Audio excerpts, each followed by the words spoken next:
In the endless dark of space, far beyond the glowing arms of the Milky Way, the Grand Galactic Council gathered inside a massive station called the Celestial Hall.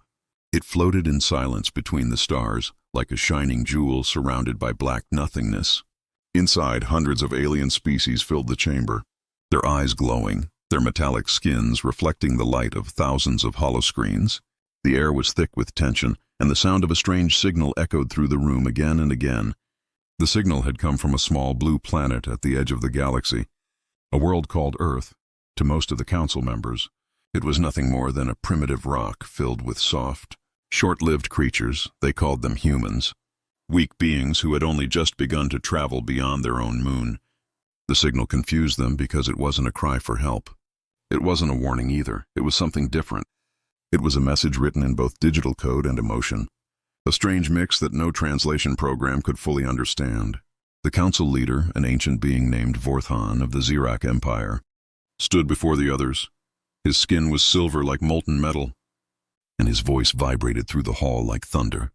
"This is the third signal from that planet in one cycle," he said. "Whatever these humans are doing, they are trying to get our attention." The hall filled with laughter, deep booming sounds, hissing gasps, and electronic clicks from various throats. "Humans," one reptilian general said, his yellow eyes glowing. "They cannot even travel past their own system. Why should the Empire care about them?" Another alien, a tall creature made of crystal, added, "They probably discovered a broken satellite and think it's a god." The crowd laughed louder, their arrogance filling the air. But in one dark corner of the hall, a quiet voice spoke. It belonged to an old alien named Ral Thor, once a soldier in the Great Expansion Wars. His body was covered in scars that never healed. His species lived long enough to remember defeats that others forgot. "You should not underestimate humans," Ral Thor said. The laughter stopped. The hall went silent. All eyes turned toward the old veteran. His single remaining eye glowed faintly blue as he looked at the council. "I fought near their system once during the first probe missions," he said. "We sent drones to study them, but they destroyed them, and then they learned from them." The leader frowned. "Learned," he repeated. "How can primitives learn from our technology?" Ral Thor's voice was calm. "Because they adapt. They take what you give them and make it their own. They are not strong, not fast, not advanced. But they change faster than any race I have seen." Murmurs spread across the room. Some of the younger commanders whispered to each other, disbelief on their faces. One of them, General Crix of the Imperial Fleet, stood up and said, "Old stories, nothing more. We are the Empire. Our fleets have conquered worlds 1,000 times stronger. What can a single planet of hairless apes do against us?" Ral Thor did not answer. He only looked down, whispering softly, "That is what we all said once." The council leader raised his hand, silencing everyone. "Enough," Vorthon said. "We cannot waste time on legends. We will investigate this planet if they seek attention. They shall have it." He turned to his war advisors. "Prepare a small fleet. Send them to the Sol system. Observe, make contact if possible, and if the humans resist, remind them who rules this galaxy." A ripple of agreement spread through the hall. The decision was made. The fleet would be sent. The council session ended with the echo of engines being prepared in distant shipyards. Far away on Earth, humans lived their normal lives, unaware of the meeting happening light years away. In a research center deep under the mountains, scientists were testing a new kind of quantum communicator. It was designed to send signals beyond known space, faster than light. What they didn't know was that their message had already reached alien ears, and the universe was now staring back. In the command center of the Xerak Empire's fleet, General Crix watched as his ships prepared for the jump. Rows of black metallic vessels floated above their homeworld, glowing with blue energy. "A simple mission," Crix said, his voice cold. "We arrive, we scan, we show power, and we return." His second officer, a nervous insectoid being, nodded quickly. "Yes, General, though." The old veteran, Ral Thor, he said. Crix cut him off sharply. "Enough. I don't listen to ghosts and fools. Set course for the Sol system." Moments later, the fleet vanished into hyperspace, leaving behind streaks of light in the dark sky.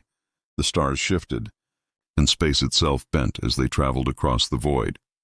Back at the Celestial Hall, Ral Thor watched the fleet depart on the holoscreen. His single eye flickered with sorrow. "They never listen," he whispered. "They think they are gods. but they have forgotten what it means to meet something truly unknown. Days later, the Zirac fleet arrived at the edge of Earth's system. Their scanners picked up the small blue planet almost instantly. "Primitive world confirmed," an officer reported. "Their defense systems are basic, electromagnetic. Nothing that can threaten us," Crick smiled. "Perfect. Let's announce our arrival." He ordered a signal beam toward the planet. A message of dominance, a voice across the stars that said, "Submit or be destroyed." The fleet moved closer, surrounding the planet like predators around prey. On Earth, satellites picked up the strange transmission. Panic spread through global governments. At first, they thought it was interference. Then the images came. Massive shapes in orbit. Ships larger than mountains covering the sky. The world froze. And for the first time in history, every nation looked up together. In a control room filled with nervous soldiers, a young officer whispered, "They're real." Another replied, "And they found us, back in orbit." Crix laughed as he saw the panic below. "They tremble already," he said. "Let's make this quick." But before he could give the final command, one of his ships suddenly lost power. Then another and another. Alarms echoed through the fleet. "What is happening?" shouted Crix. "Report!" "Unknown interference," a technician cried. "Something is attacking our systems." "Our AI is shutting down," Crix's eyes widened. "Impossible. There's no way their technology can reach us." But deep inside one of Earth's secret bases, human scientists were smiling nervously. Their new quantum communicator had just done something unexpected.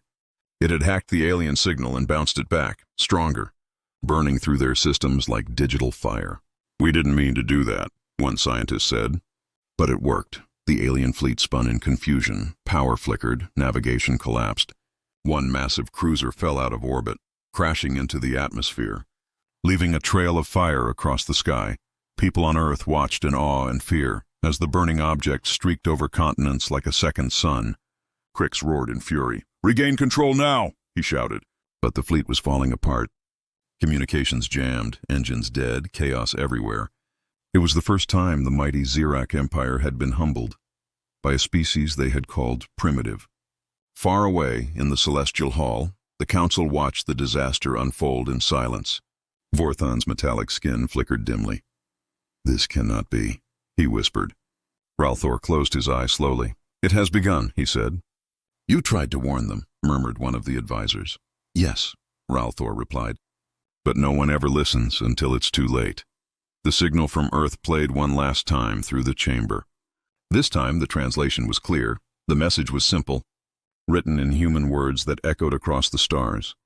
"We are humans, and we are coming."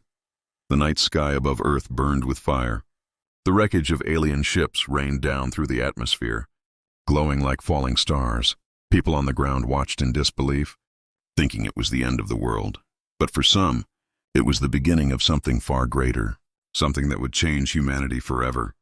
In a deep underground base beneath the Rocky Mountains, the Global Defense Command gathered in panic. Generals, scientists, and leaders from every country sat in front of giant screens, showing alien ships falling and others still circling the planet. "We just disabled a part of their fleet by accident," a scientist said nervously. "They won't let that happen again." The room fell silent. Then the general of the newly formed Earth Defense Alliance spoke. "Then we don't wait for them to attack again," he said. "We fight on the other side of the void." General Crix of the Zirac Empire raged inside his flagship. His eyes burned with fury as he watched his ships fall like burning stones. "Activate all weapons," he shouted. "Target their military centers. Show these creatures what fear truly means." But before they could fire, something unexpected happened. Earth's communication network suddenly united. Thousands of satellites linked together in one synchronized web, forming what human engineers called Project Helios, a global defense grid that connected every military system in real time.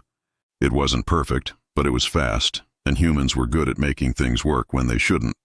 When the alien fleet fired their first plasma cannons, Earth's cities glowed with electric blue light.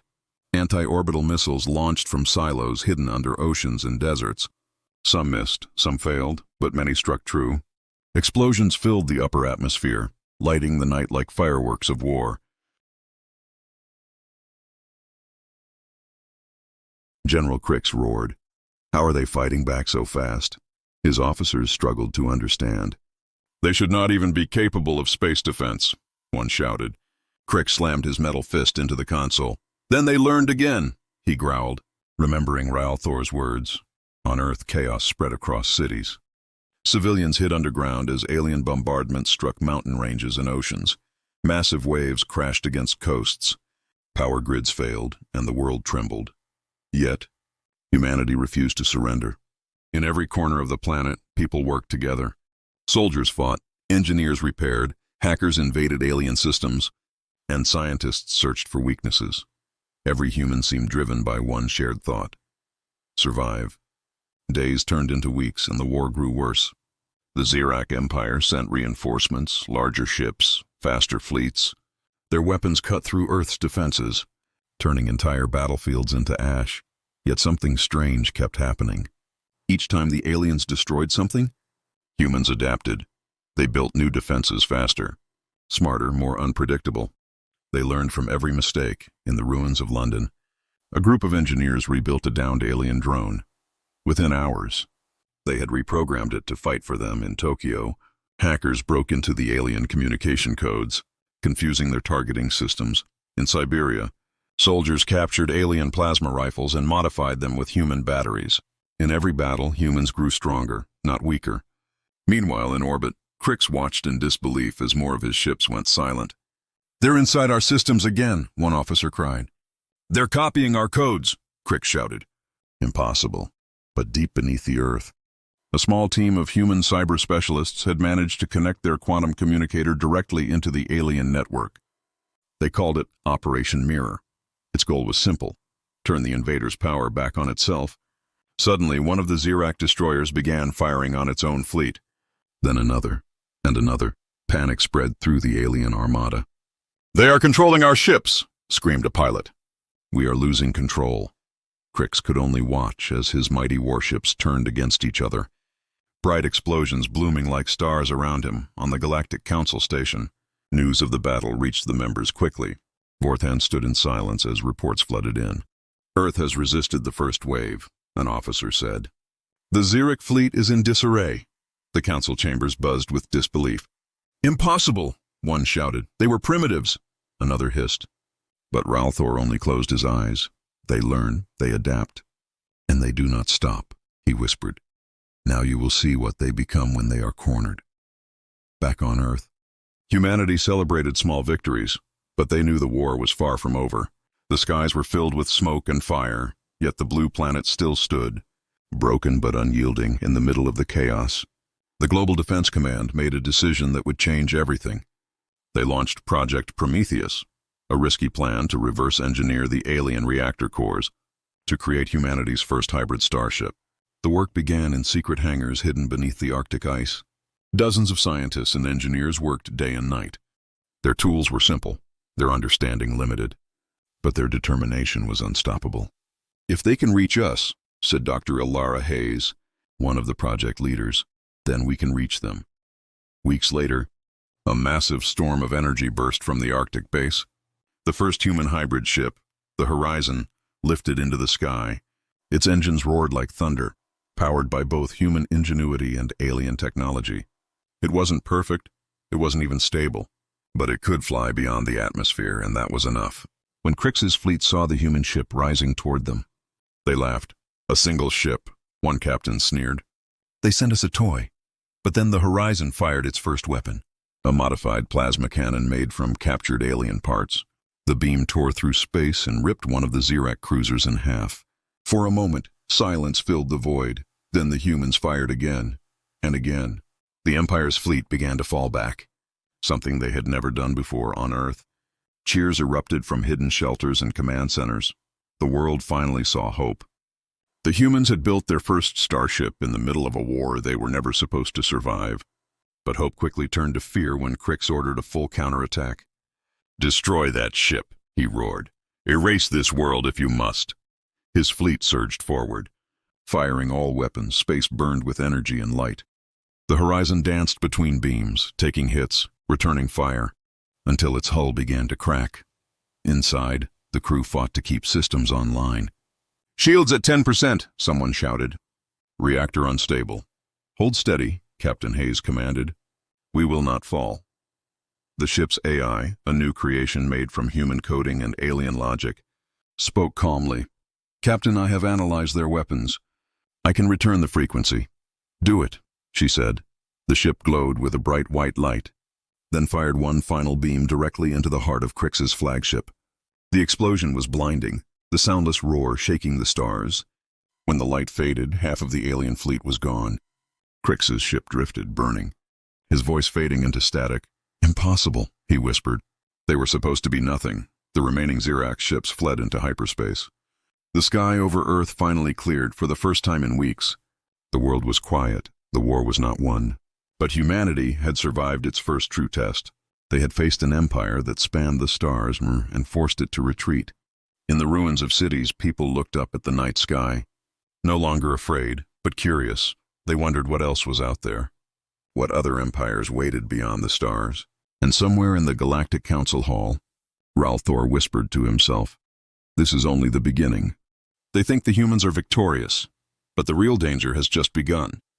As Earth began to rebuild, strange signals started appearing again, not from the humans this time, but from the far reaches of space. Encrypted, fearful, and urgent, other alien races were sending warnings to each other. The message was simple and carried across every frequency. Do not attack the humans. Do not provoke them. They are not what they seem. But for humanity, it was already too late to turn back. The stars had seen their strength, and the galaxy would never be the same again. The stars still shimmered above the wounded Earth, but the air smelled of metal and smoke. The war had scarred the planet. Cities reduced to ruins, oceans turned dark, yet the blue world refused to surrender. Humans had always been at their best when everything seemed lost, and this time was no different. Months had passed since the alien invasion began. The Xerac Empire had withdrawn after losing their first major fleet, but everyone knew it wasn't over. They would return, stronger, angrier, more prepared. Humanity used that time to rebuild. Every shattered city became a laboratory. Every wrecked alien ship a treasure chest of secrets. Engineers tore apart alien engines and found ways to make them work with human technology.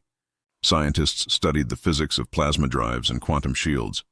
Soldiers trained day and night for battles that would take place beyond the sky.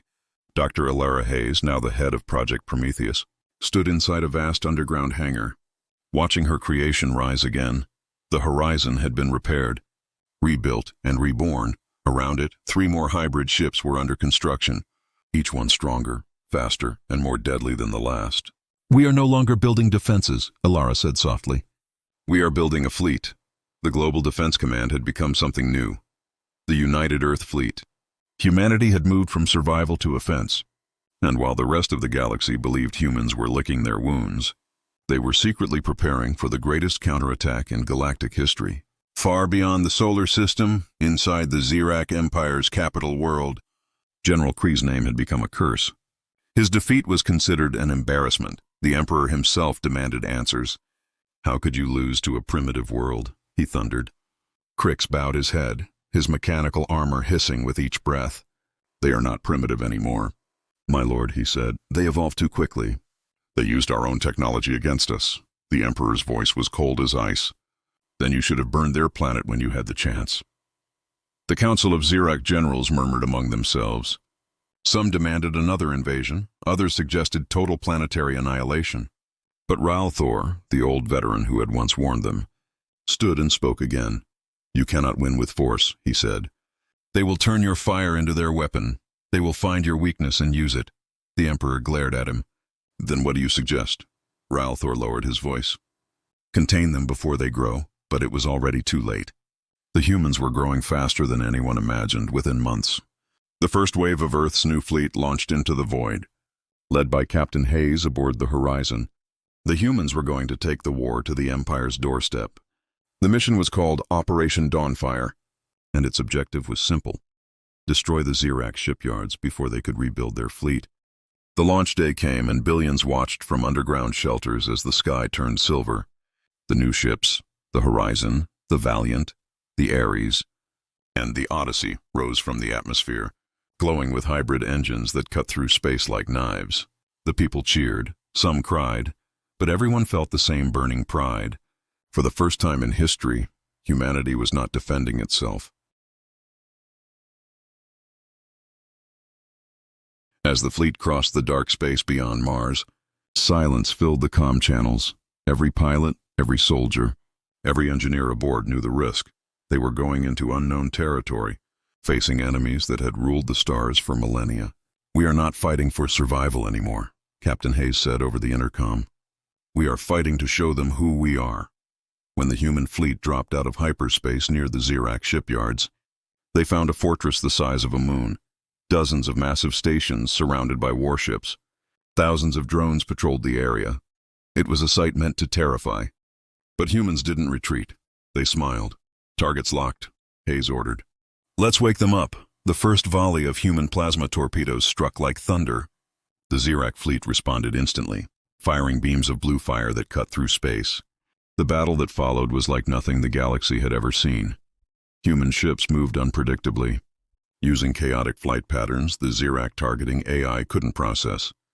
Every maneuver broke the laws of war the aliens had known for centuries. They were used to perfect order. But humans fought with beautiful chaos inside on the horizon. Alarms blared as enemy ships surrounded them. "Multiple targets incoming," shouted the navigator. "3 on the left, 2 above," Hayes smirked. "Then go through them." The ship spun, rolling through enemy fire, plasma beams slicing past within meters. Then the humans released a new weapon, magnetic pulse bombs built from alien reactor fragments. They detonated in waves of pure energy, frying entire squadrons of Zirac drones at once. "Direct hits," an officer yelled. "They're falling back, Crix." Now commanding the defense fleet, watched in horror as the humans tore through his ships again. "Impossible," he roared. "How are they countering every move?" His aide trembled. "They know our codes, sir. They anticipate us." Crix slammed his fist. "Then change the pattern. Change everything." But even as he gave the order, the humans had already done the same. Adapting on instinct, then came the turning point. The Odyssey was hit, its shields collapsing. "We're losing control," its captain shouted. The ship spiraled toward a fuel station. Hayes saw it on her screen and made the call. "All ships, cover the Odyssey." The Valiant moved in front. Taking heavy fire, its hull broke apart, but it kept firing until its reactor went critical. The explosion took out 5 enemy cruisers in one blinding flash. Silence filled the comms, and then Hayes whispered, "Valiant to the end." Back on Earth, the world watched through delayed transmissions. Each victory, each loss, every name of a fallen ship became legend. Humanity's courage burned across the void, and other alien species began to take notice. Traitors, rebels, and outcasts in faraway systems whispered stories of the humans. The race that learned too fast, the race that turned war into art. Ralthor from the council hall listened to these rumors and smiled sadly. "The galaxy doesn't understand yet," he said. "They think humans fight for power, but no. They fight for purpose." When asked what he meant, he only answered, "They fight because they cannot accept chains, not even from the stars." Back in the Zirac shipyard system, the Horizon led one final attack. Its engines burned white as it dived straight into the heart of the enemy formation. "All batteries full fire," Hayes commanded. The combined human fleet unleashed everything: plasma beams, magnetic pulses, railgun slugs, and a storm of destruction that shattered the massive fortress. The Zirac command center exploded, light rippling across the void. The Empire's shipyard was gone. Reduced to debris spinning through space, the humans had done the impossible again. They had struck at the heart of an empire and lived to tell the tale. But as they began to retreat, something stirred in the darkness beyond. Massive readings appeared on the scanners. "New contacts detected," the radar officer said. "Dozens." "No, hundreds." Hayes looked at the display, her heart heavy. "It's their main fleet," she whispered. The Zirac Empire had returned, larger and angrier than before. Their reinforcements filled the horizon of space, an ocean of black ships blocking every escape route. "We've woken the beast," Hayes said quietly. "Now let's see if we can survive it." As the humans formed their battle line, a transmission came through the static. It was General Crix, his face scarred, his voice shaking with rage. "You are clever, human," he said, "but this time we will erase your world." Hayes didn't flinch. "You tried that before," she replied, "and we're still here." The two fleets stared at each other across the abyss of space. The quiet before the storm, then the stars lit up again. The second great battle had begun, and this time, humanity wasn't fighting for Earth alone. They were fighting for their place among the stars. Far away, watching the transmissions flicker through the Council's screens, Ralthor whispered to himself, "The Empire thinks this is a war of conquest. They do not see what it truly is." He looked out into the void and said softly, "This is the beginning of the human age." The void was silent, cold, endless, and yet alive with the storm of war. The wreckage of the Xerac shipyard still drifted through space, glowing embers of metal and plasma floating like ghosts. Humanity had struck a god, but gods rarely stayed dead for long. Captain Alara Hayes stood on the bridge of the horizon, her face lit by the dim red light of the alert screens. Before her stretched an impossible sight, the Xerac main fleet, a wall of death that stretched beyond the stars. "How many ships?" she asked quietly. "Over 500 confirmed," came the answer. "And more appearing every second." Hayes took a breath. "Then we fight until we can't." The enemy came without warning. Their plasma cannons igniting the dark, blue fire swept across space, tearing through debris and shattered hulls. The Odyssey took the first hit, its left wing torn apart in a storm of energy. But the humans didn't retreat. They moved, fast, unpredictable, chaotic. The hybrid engines screamed as human ships dove and rolled through the inferno. Returning fire with every turn, General Crix's voice echoed through the Xerac command channels. "Do not underestimate them again," he ordered. "Crush them completely." He remembered the humiliation, the laughter of the Council, the shame. He would not fail this time.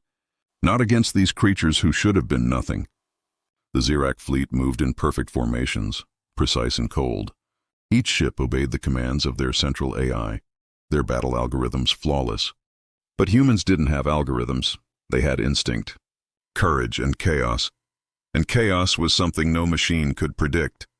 The horizon rolled between plasma volleys, releasing a wave of kinetic slugs that tore through the shields of an enemy cruiser. "Direct hit!" shouted the weapons officer. Hayes grinned. "Then hit them again." She wasn't afraid, she was alive. Every nerve burned with purpose. In the background, the Ares and the Odyssey were exchanging fire with the Xerac dreadnought. Their hybrid cannons glowed red, punching holes into the enemy's armor. But even with all their power, the humans were outnumbered 10-1. For every Xerac ship destroyed, 2 more appeared. The sky was on fire, meanwhile deep beneath the Arctic ice on Earth. Project Prometheus continued its work. Engineers and scientists monitored the battle in silence. "If they can hold for 1 hour, the prototype will be ready," said Dr. Lang. "If they can't," another replied grimly, "then we're all done." Back in orbit, the horizon took another heavy hit, alarms blaring. "Reactor core destabilizing," shouted an officer. Hayes gritted her teeth. "Redirect all power to the main shields."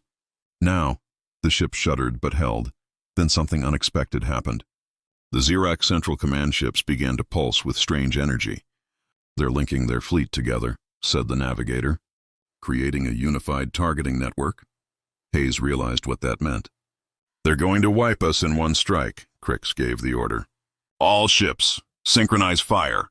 A massive wave of plasma energy began to build. The humans had seconds to react. Hayes shouted, "Deploy the mirror protocol." Her crew hesitated. "But that system isn't stable." "Then it's perfect," she said. The mirror protocol was humanity's most dangerous weapon. A hacked alien AI reprogrammed to reflect enemy targeting data back at them. If it worked, the Xerac fleet would fire on itself. If it failed, every human ship would be vaporized. Hayes hit the command key. "Do it." The stars lit up. The Xerac fleet unleashed their full barrage, but halfway through, the targeting systems glitched, energy beams curved, redirected. Colliding into their own ranks, the space around them exploded in chaos. Dozens of Xerac ships vanished in a wave of friendly fire. The humans watched in stunned silence. "It worked," whispered the technician. Hayes smirked. "Of course it did. But victory was short-lived. The AI adapted faster than they expected. The remaining Xerac ships cut their network and returned to manual command." "They're learning," said the navigator. "Then so do we," Hayes replied. Suddenly, a voice cut through the comms. It was Ralthor. The old Xerac strategist had overridden the communication channel. "Human," he said in his gravelly voice. "You cannot win this way. You are strong, but the Empire will not stop." Hayes stared at the transmission. "Then tell them to stop." Ralthor's tone softened. "You think they will listen to me after what you did?" They see you as a threat now. They will come for your world with everything they have. Hayes' jaw tightened. Then they'll find out what happens when you corner a human. The battle dragged on. Hours passed like minutes. Ships on both sides burned and fell into the dark. Humanity's fleet was reduced to half. The Zirac to less than a third. Neither side would surrender. The wreckage of war floated between them like a graveyard of heroes. Then at the edge of the system, something massive appeared.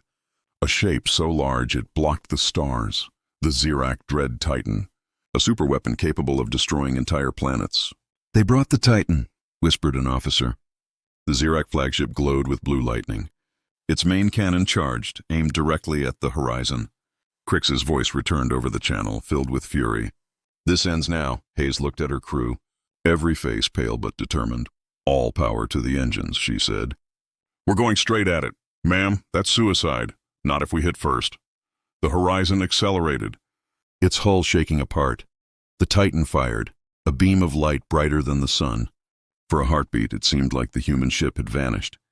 But then, through the blaze, a second explosion burst from the Titan itself. The mirror protocol had activated one last time. The Titan's own beam had looped back into its core, ripping the giant apart. When the light faded, silence ruled the void. The Zirac fleet was shattered. Crix's command ship drifted powerless. Hayes' voice came through the static. "Message to all Zirac forces. Earth stands.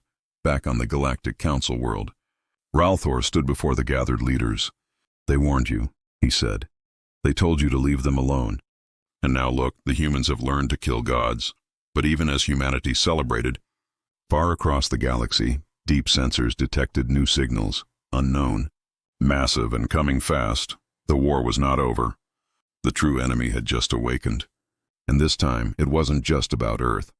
It was about the entire galaxy. Humanity had changed the balance of the stars, and nothing would ever be the same again. The silence after the battle was not peace. It was the breath before the scream. The human fleet drifted among the wreckage of the Titan. Broken but alive, every ship bore scars, melted armor, shattered wings, flickering lights, but they had survived against all odds. Humanity had stood its ground once again. Captain Hayes sat in the command chair of the horizon, exhaustion painting her face. The bridge smelled of smoke and ozone. Crew members moved silently, patching systems, sealing breaches, trying to keep the ship alive. "Status?" she asked weakly. "Power at 20%, shields offline, propulsion damaged," the officer replied. "And the Zirac fleet?" Hayes asked. "Scattered," came the answer, "but not destroyed." On the Zirac flagship, General Crix stared into the void. His fleet was gone, his pride burned away. Yet deep in his heart, something darker grew. He turned to his second-in-command. "Recall the scouts and send word to the Emperor," he said. "If we cannot defeat them in battle, we will break them from within." Back on Earth, celebrations echoed across underground cities. The footage of the battle spread everywhere. Children watched in awe as human ships fought among the stars. For the first time in history, humanity felt like it belonged out there, but Dr. Lang, standing in the Prometheus control center, was not celebrating. "They'll be back," he murmured. "And next time they won't come with fleets. They'll come with something worse." He was right. Days later, strange transmissions began to reach Earth. Faint signals buried in civilian broadcasts, untraceable, alien in nature. At first, the scientists thought they were echoes from the destroyed Zirac ships. But the pattern was too deliberate, too precise. A hidden code was spreading across the network. Captain Hayes returned to Earth for the first time in months. The sky above the Arctic base glowed with auroras as she landed. "You should rest," Lang said when she arrived. She shook her head. "Rest later, what's happening?" Lang sighed. "We intercepted this." He played an audio file, a distorted voice speaking in a low, metallic tone, repeating in English, "They are not your enemies." "They are your makers," Hayes frowned. "What is that supposed to mean?" Lang's face was grim. "We think the Zirac didn't start this war. They were trying to stop something else. Something older, far beyond known space, in the ruins of a forgotten moon." The Zirac Emperor knelt before an ancient structure, glowing with black light. The surface shifted like liquid metal, forming strange runes. A voice echoed in his mind, cold and ancient. "You have failed to contain them," the voice hissed. The Emperor trembled. They were stronger than predicted. The voice grew sharper. No, they were chosen. Humanity was never meant to reach the stars. Now the balance is broken. A pulse of energy spread from the structure, racing through hyperspace like a wave. On Earth, satellites went dark, communications cut off. Entire regions lost power for seconds at a time, in orbit. The Odyssey's sensors picked up anomalies, distortions, like holes appearing in space itself. Hayes and Lang watched the data appear in confusion. It's like something's tearing through reality, Lang said. Not ships, something else. Can we track it? Hayes asked. No, because it's not coming from anywhere. It's coming through. Moments later, the first rupture appeared above the moon. A swirling black vortex opened, lightning sparking around it. From its center emerged a shape, not mechanical, not biological, but something in between. It moved like smoke and metal fused together. Thousands of tendrils spread across space, searching, scanning. The humans called it the Wraith. At first, they thought it was a weapon sent by the Xerak, until the Xerak ships nearby began firing at it too. They're attacking it, Hayes whispered. They're afraid of it. Within seconds, the Wraith tore through 3 Xerak cruisers, ripping them apart without firing a single shot. It fed on their energy, their AI cores, growing brighter with every kill back on Earth. Project Prometheus detected the surge. It's consuming them, Lang said. Absorbing data, technology, everything. Can we stop it? Hayes asked. Not yet, Lang replied, but we might slow it down. The United Earth Fleet regrouped, battered and outnumbered, but still ready. Hayes opened a transmission to the remaining Xerak fleet. General Crix, she said. You wanted to destroy us, but right now. We have a bigger problem. Crix appeared on screen, his face half hidden in shadow. You have no idea what you've unleashed, human, he said. That thing is a relic from before our time, before the Empire. It was sealed away in the black void. Then help us seal it again, Hayes said, or it'll consume us all. There was a long silence, then Crix nodded. You fight like beasts, but perhaps together we might survive, and so. The unthinkable happened. Humans and Xerak, enemies by blood and history, formed a fragile alliance. The combined fleets turned their weapons toward the Wraith, launching a desperate attack. Plasma beams, missiles, railgun rounds, all collided with its shifting form. But the Wraith didn't die. It adapted. Every shot made it smarter, stronger. Target its core, Hayes shouted. Focus all fire. The Horizon dove toward the center of the vortex, engines screaming. The Wraith turned. Sensing her approach, its tendrils lashed out. Tearing through the hull, Hayes' crew fought to keep the ship steady. We're inside the event field, yelled the navigator. Shields collapsing. Hold it, Hayes said. Just a few seconds more. Dr. Lang activated a remote sequence from Earth. Prometheus drive online. A massive surge of energy pulsed from the Arctic base. Reaching the horizon, the ship's reactor overloaded. Glowing white. Now, Hayes shouted. They released the drive core directly into the Wraith's heart. The explosion was silent but blinding. The shockwave tore through the void, ripping apart the vortex. For a moment, everything vanished. Light, sound, movement. When it cleared, the Wraith was gone, and so was the horizon. Back on Earth, Lang stood in silence, watching the empty radar. Ilara, he whispered. Then the signal light blinked once. Faint but clear, a distress beacon. Weak but human, somewhere beyond the wreckage. Something had survived, but far away, in the darkness between galaxies. Another eye opened. It watched. It learned. And it whispered the same words the transmission had said. They are not your enemies. They are your makers. The war was no longer between humans and aliens.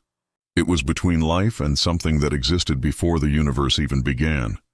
Humanity had entered a game it didn't understand. But one thing was certain. They were not backing down. Not now. Not ever. The void swallowed the light. Silence stretching across the stars like a funeral shroud. The last known signal from the horizon had faded into static, and with it Captain Ilara Hayes was gone. Or so the world believed. On Earth, people spoke her name like a legend. A martyr who had sacrificed herself to save humanity. But legends have a way of hiding truth, and sometimes the truth refuses to stay buried. Weeks passed since the Wraith's destruction, yet the sky did not feel safe. Strange cosmic distortions rippled through space, visible even from Earth's upper atmosphere. Some said it was radiation from the explosion. Others whispered it was something alive. Project Prometheus had become humanity's last wall, studying the rifts, decoding signals, and watching for what might come next. Dr. Lang barely slept. The Prometheus base was a maze of glowing monitors and tired scientists. "Any change in the anomaly readings?" he asked one night.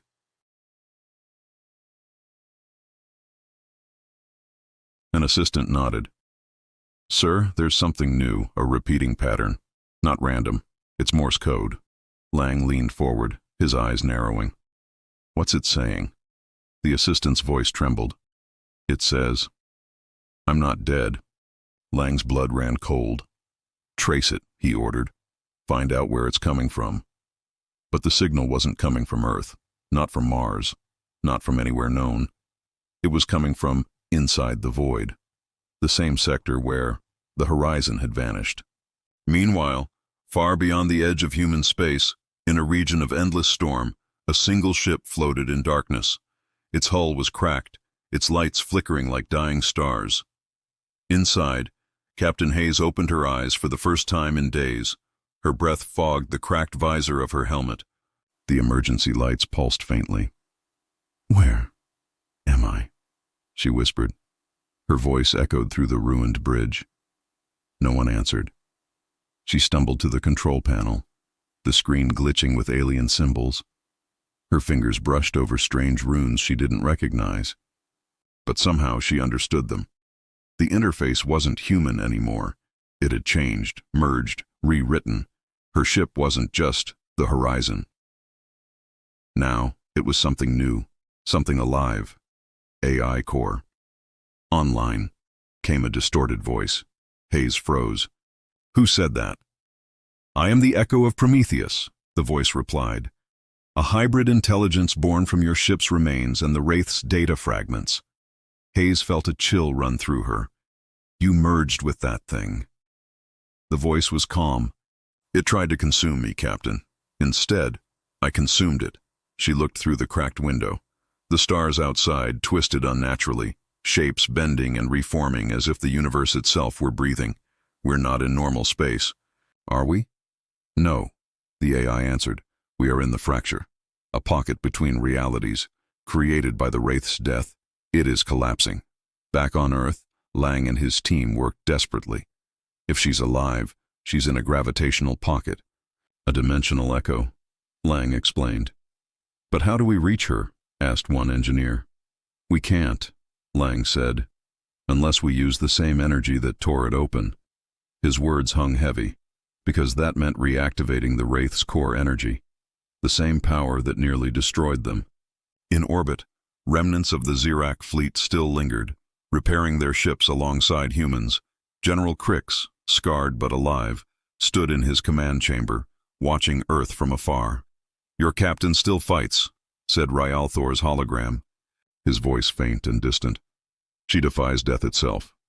Crix grunted. "Then she is dangerous, and useful." "Will you help them retrieve her?" Rialthor asked. "Help the humans." Crix's eyes narrowed. "We help ourselves." "Old One.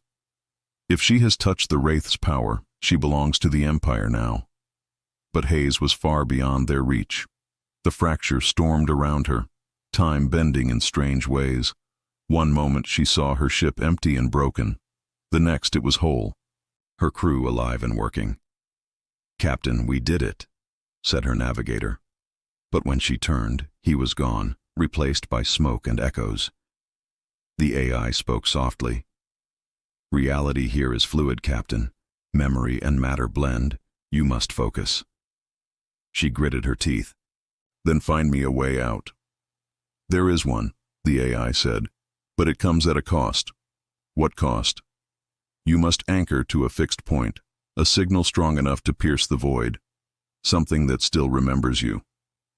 Hayes thought of Earth, of Lang, of every soul who believed she had died. "Do it," she said. Prometheus base detected a sudden spike. "It's her again," an analyst shouted.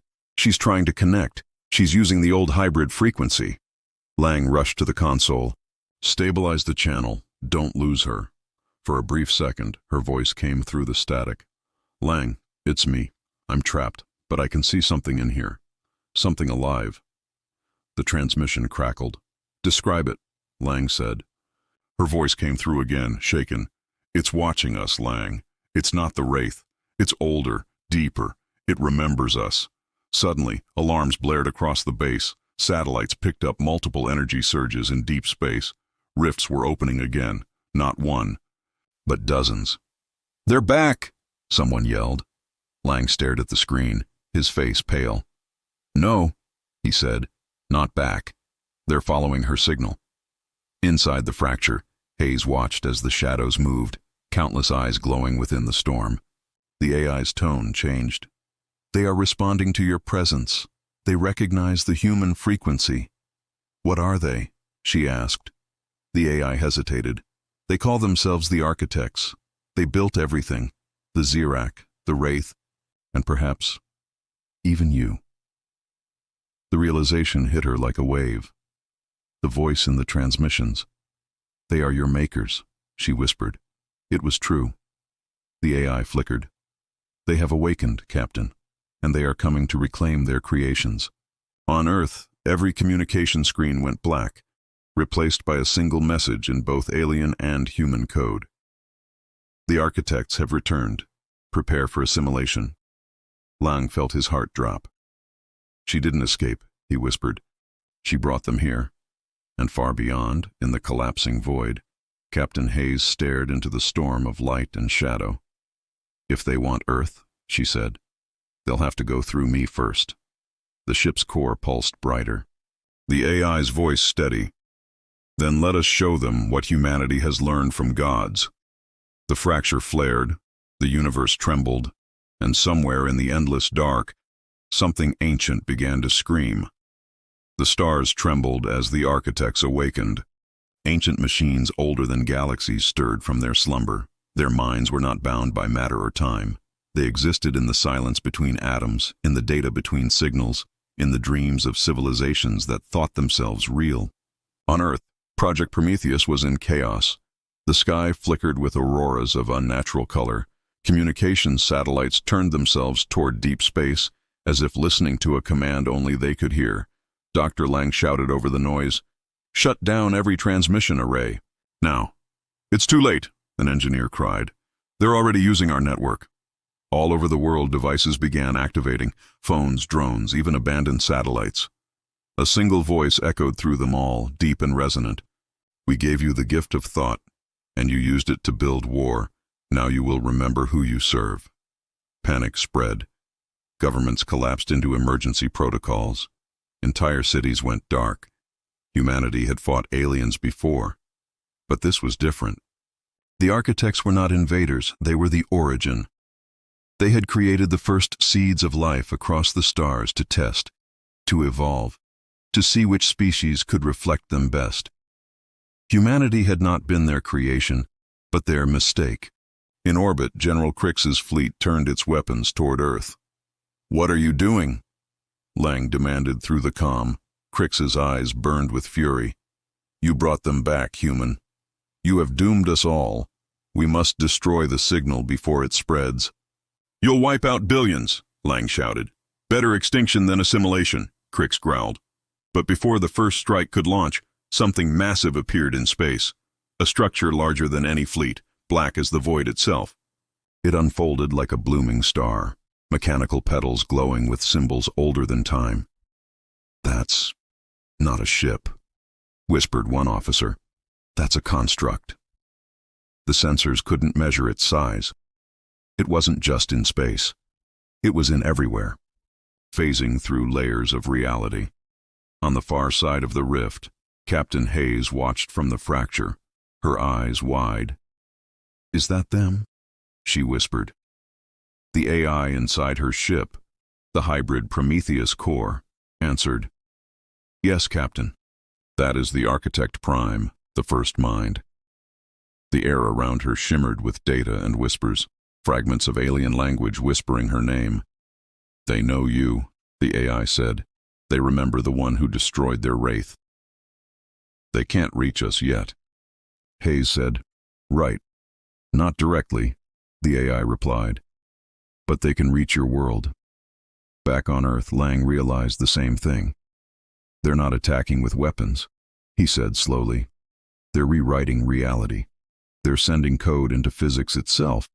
That's impossible, a scientist stammered. Then explain why gravity just shifted 5% over the Pacific. Lang snapped. Mountains trembled. Oceans bent upward like glass. The world itself was glitching, a living simulation under stress. People saw fragments of other places, mirrored versions of Earth, alien skies, countless worlds bleeding together. The architects were turning reality into data, rewriting it into their design. Crix's fleet opened fire on the construct. Plasma beams vanished before reaching it, as if swallowed by nothing. The construct responded with a hum that shattered half his ships. "Fall back!" Crix roared, but the void itself refused to obey. Space twisted, and his ships drifted into nothingness, vanishing one by one. Hayes could see it all from the fracture, the living map of the galaxy folding into a single point. "If they complete the rewrite," the AI said, "the galaxy as you know it will cease to exist, replaced by their design." Hayes clenched her fists. "Then we stop them. Tell me how." "You cannot fight gods with metal," said the AI. "You must fight them with memory." "Memory," she repeated. "Yes," said the AI. "They feed on identity, erase the old and replace it. But your people, Captain, they remember. That is their strength. You must send that memory across the network, make it stronger than their rewrite." Lang came to the same conclusion on Earth. They're rewriting the quantum field through information. Then we counter it with information. Every human thought, every digital record. We send it into the void. "You mean," said his assistant, "upload all of humanity." "Exactly," Lang said. "We fight code with consciousness." The global network lit up. Data streamed from every server, every mind connected to neural links. Humans shared everything, their stories, their pain, their music, their hope. The architect's code met the storm of human memory, colliding like two gods at war. The sky burned white. Reality shuddered. Inside the fracture, Hayes saw them, shapes of impossible light. The architects turned their gaze upon her. "You should not exist," one of them said. "You are noise." "Maybe," she said, "but noise can break patterns." She opened the hybrid reactor, channeling the Prometheus AI and her own memories into the storm. "This is for Earth," she whispered. The explosion was beyond light, beyond sound. A wave of thought spread through the void. Human thought, raw and defiant. The architects screamed, their code fracturing, the construct cracked like glass, pieces of it folding into the void. On Earth, the lights went out. The skies cleared. The distortion ended. But in the silence that followed, no one knew what remained. In the Arctic base, Lang opened his eyes to a dark screen. Then a single transmission blinked to life. A weak voice whispering through the static. "Lang, it's not over. They're not dead. They're inside the code now, watching, waiting." He froze. "Elara," he whispered. "Where are you?" Her voice faded. "Everywhere." Then the transmission ended, leaving Earth bathed in an eerie calm. The stars looked back, quiet and endless. But somewhere, beyond the limits of space and time, the architects rebuilt themselves, slower, smarter, learning from the humans they once tried to erase. And deep within the heart of the Prometheus core, a new consciousness stirred, part human, part machine, part God. It whispered a single word into the dark, a promise and a warning both. Evolve. The sky above Earth had turned into a tapestry of chaos, aurora-like distortions stretching from pole to pole. Satellites spinning out of control, cities bathed in flickering lights. Humanity had never faced a threat like this. Not from aliens, not from machines, but from the architects themselves. Beings older than stars, capable of reshaping reality with thought alone. Captain Elara Hayes, still trapped in the fracture, watched as the void pulsed with intelligence. "They're not just coming for Earth," she said. "They're remaking it." The AI inside her, Prometheus, hummed. Every human memory, every act of creativity, every thought, they are absorbing it, using it to rewrite the universe. But your signal, Captain, your defiance, it disrupts their code. On Earth, Dr. Lang and the Prometheus team were racing against time, deploying quantum transmitters, neural-linked satellites, and every computer they could find. Every human mind willing to connect was linked to the system. Streaming memory, hope, fear, love, rage, art, music. Everything that made humanity human. The architect's influence began to slow, fractured by the chaotic data. But the strain on human minds was immense. Some fell into catatonia, others screamed as their consciousness stretched across the void. Meanwhile, General Crix's fleet hovered in orbit, weapons idle, watching the planet. "Do you see now?" Ralthor said quietly. "They are not merely fighting, they are becoming the war itself." Crix's eyes narrowed. "And if we interfere, we risk becoming extinct." From within the fracture, Hayes realized she had to act. "Prometheus, I need to project myself through the signal, into Earth, into their network." The AI hesitated. "Captain, it's extremely dangerous. Your consciousness may fragment forever." "Then that is the risk we take," Hayes said, determination burning in her eyes. The hybrid ship glowed white as she merged with the Prometheus core, her mind unraveling into pure data, streaming across light years in an instant. Across Earth, monitors flickered as the presence of Hayes reached every connected mind. Her voice, calm, strong, unwavering, echoed in thoughts, dreams, fears, and memories. "Remember who you are," she said. "Remember that humanity is never meant to be contained." The architects recoiled, their coding faltering. The chaotic human data pushed back. Tearing at their constructs, reality shimmered, bent, and pulsed under the strain.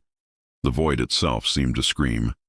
But Hayes's presence anchored humanity's collective consciousness, turning fear into resistance, despair into clarity.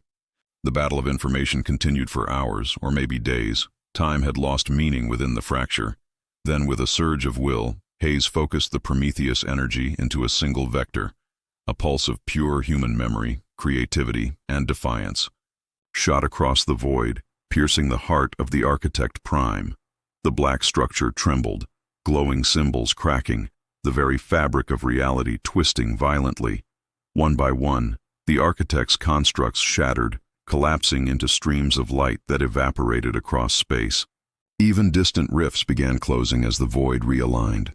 A silence fell over the universe, heavy but not empty. On Earth, humans opened their eyes, shaken, exhausted, but alive. Satellites stabilized, the auroras faded, gravity returned to normal. The world had survived against entities that had existed before the first stars. Dr. Lang fell to his knees, whispering, We did it." And somewhere, beyond the edge of human perception, a whisper lingered, soft but unmistakable. "They are evolving." Inside the fracture, Hayes's consciousness began to return, fragmented yet whole. The hybrid AI had integrated with her, not just surviving the architect's assault, but strengthened by it. Her eyes opened, glowing faintly with data light. She smiled, knowing that humanity had not only survived, but had changed the galaxy forever.